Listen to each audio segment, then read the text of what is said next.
Hey up, this is Dave Decide. Today we have a doozy going on online. There have been rumors of Jimin dating a man, and it's really to attack Jimin and less of the date even being real. And I need to talk about why this is trending. I also want to get into some explicit content that has recently been seen on BLACKPINK. So hater or not, make sure you're subscribed with the notification bell on. Grab your spilling mug merch and let's get into it. The first thing that we need to get into is BLACKPINK. First of all, I was initially loving the BLACKPINK and BTS interactions, and just even though there's V and Jennie rumors, I loved that the rumors were happening because it meant that if it was real, at the very least, the two are trying to be seen together, so if they did create music together, it wouldn't cause a backlash. I literally do not and did not care if the two are dating or not. My hope is future music. This of course caused a lot more backlash online. Either party seemed to be getting a lot of death threats over this. I will talk more about this later. BLACKPINK is beginning to release their album and stuff, and there's a lot of controversy with Pink Venom and just the rollout.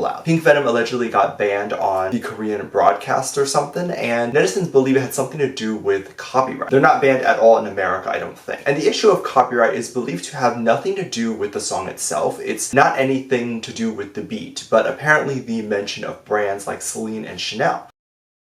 People are confused on how you can claim copyright on that, as BLACKPINK are the ambassadors of those brands, so they have legal rights to rep those brands. But often TV broadcasts, even though it's your face on air, the video actually does not belong to you, but the person who hits record or the network paying the person who hit record. The broadcast falls under the network, so the network needs permission from those brands to air the name. It was banned on KBS, allegedly violating Article 46, which says limiting advertising effects. I think a lot of songs get aired with brand references, but they likely chose Pink Venom to ban because it's so big and a lot of people will tune in to watch, so it's less likely they can get away with bending the rules. They have to be very strict, so I don't blame them for that. But things like this obviously hurt a bit, as it's one less promotion avenue for BLACKPINK. Blinks were also shocked when the album was released, or photos of the album for the pre-order. People saw an explicit advisory. Typically, K-pop rears on the side of family-friendly content. In America, you have very family-friendly songs such as WAP and very funeral-friendly. So there are typically more advisories for American songs, less K-pop. But people were definitely wondering what the lyrics of this BLACKPINK album and song were going to be. Why are they explicit? There are things that would make this make more sense. It is believed that BLACKPINK wrote some of these songs, so they may feel less limited to PG or family-friendly lyrics, as life isn't always very family-friendly. They're also apparently working with Ryan Tedder. He is the lead singer of One Republic, and his lyrics aren't dirty, but they are more real, and you can have explicit advisories for even cursing more. The album could be more raw, which is always interesting to see. I think BLACKPINK and BTS are the most talked about right now, and I think the whole K-pop community is kind of obsessed with what will happen next. Of course, since this is right around comeback season, people are speculating the initial V and Jennie rumors of them dating were created to garner publicity. But K-pop idols dating don't garner the same publicity as American singers do. American singers can get into a dating rumor and have that advance their career and push them forward. They can even get movie deals and huge things, whereas K-pop idols get their career cancelled. The idea that this rumor was curated by the company is a weird one to believe, but both Jennie and V have been very heavily attacked since the rumors started, and people have been trying their best to have the rumors stop or start new rumors that would distance the two artists from each other, since allegedly V's personal life and all these private things are now being looked into by fans and being leaked. I haven't personally seen this information being leaked like that, so take that with a grain of salt. I have seen K-pop fans often say things like, "Fans spot V at the airport. This action is because of the rumors and now he is being stalked," which makes no sense, because oftentimes publicists are called for that, and if he was being heavily stalked over these rumors, how come no photos from him in New York were ever found online? Basically, my point is the rumors are not as big of a deal as I feel like some people are making it to be, which in turn makes the rumor bigger and then makes people more scared of future dating rumors, when a dating rumor is nothing. It was believed that it was ARMYs who started a rumor that Jennie and G-Dragon were dating again, and this was because there were some similar necklaces or something, and this rumor was believed to spread in order to get people to stop associating V and Jennie together, insinuating V and Jennie were never together or that V and Jennie have moved on. So I assume that this is to make the death threats stop. Of course, this rumor only helps out V, so people assume that it was created by an ARMY, because because Jennie is now getting attacked by G-Dragon fans. So in return, it was believed that Blinks decided to trend and write that Jimin was dating someone, and specifically a man. This was fine if it was true, but it was clear that it was used as a way to get back at ARMY, even though no one can confirm if it was an ARMY that started that. But this of course led to homophobic things said about Jimin, and this idea that Jimin is always the first to be attacked in the fandom. This is pretty true. I think I've seen every single time there have been death threats and these things, Jimin's name is in there. I think it's due to his popularity. I think it's due to him just being really popular back when BTS wasn't as globally known, and so people target Jimin. The rumors were that Jimin was dating Bang PD, which is so clearly fake, which is another reason why I believe ARMYs shouldn't have gotten mad when seeing Bang Min or Jimin is dating Bang PD trend, because it's so clearly not true. People were taking moments from concerts and moments where the members were around Bang PD and then posting those as quote-unquote proof.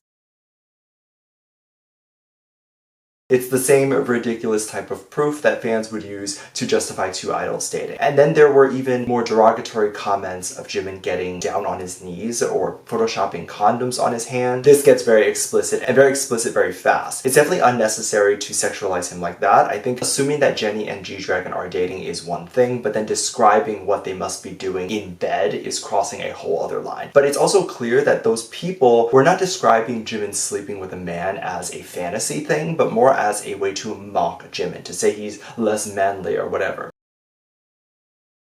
It's interesting because neither Jennie V, Jimin, or Bang PD have done much or anything to be in this conversation. Like, none of them opted in for this. They didn't say anything, they didn't do anything. This was completely unprompted, and I noticed this a lot with K-pop as well. You can just wake up one morning from something completely unrelated that happened, and like maybe one account that gets a viral tweet will say something and connect the two unrelated things, and the fandom will just attack without looking into it. And the fact that Jimin and Bang PD dating got into trending and got this big where some news sites were covering it, this is going too far. I feel like everyone needs to take a step back here. Just imagine if the members were coming online to see these tweets and comments. It's a little embarrassing, and given that regardless of whether you think V and Jennie are dating, BTS is friends with BLACKPINK. There's been previous clips of Jimin allegedly talking to Jisoo during an award show. This is just a rumor, but it appears like that. There's actually been evidence of V and Jisoo hosting together. There's been evidence of V and Lisa together. They're all friends, so it's embarrassing for them to go online to see your friend's fandom is sending you death threats in the name of them. That's like a stranger going up to you and telling you to go die and then saying, this is because you like your mom. It's like, what? What do you think of that? How do you feel about the BLACKPINK albums and their explicit advisory? How do you feel about Jimin being talked about with Bang PD in a very raunchy way, and even Photoshop, and with a condom? Let me know what you think. Make sure you check out my Patreon for more videos, a link down below. Thanks, just lovely comment right here.